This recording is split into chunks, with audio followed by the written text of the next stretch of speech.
Israeli forces killed 27 Palestinians on Tuesday as they tried to reach an aid distribution site in Rafah, according to Gaza's health ministry. It is the latest in a series of deadly distributions by the US and Israeli-backed Gaza Humanitarian Foundation. Since the organization started operating last week, Israeli forces have reportedly killed over 100 Palestinians seeking aid at their sites and wounded 490 others. After imposing a complete blockade on all aid, Israel has now limited food distribution to just a few hubs and forced Palestinians to line up in metal barricades where they are being monitored by armed personnel and drones. This has led to panic, chaos, and stampedes as Palestinians rush to secure aid and avoid being shot. Head of UNRWA, Philippe Lazzarini, has called these hubs a death trap. The Gaza Humanitarian Foundation claims success, but many Palestinians say they are now terrified, torn between feeding their starving families and staying safe from Israeli attacks.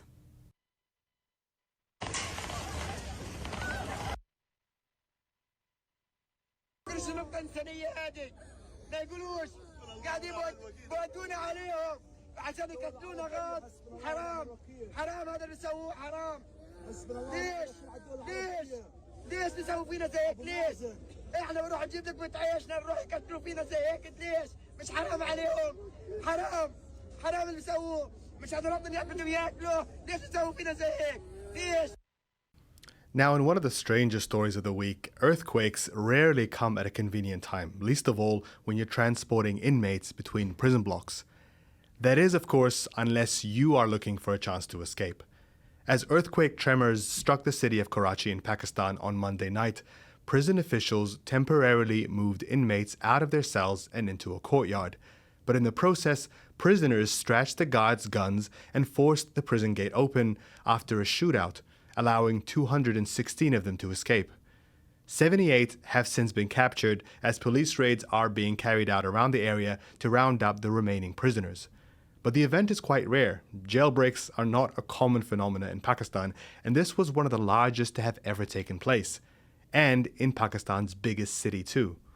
While officials stress that there are no militants involved, many are anxious to see the remaining prisoners recaptured.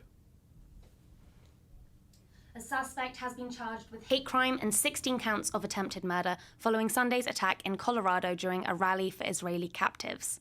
45-year-old Egyptian man Mohammed Sabri Soliman is accused of attempting to set the group on fire using Molotov cocktails and flamethrowers.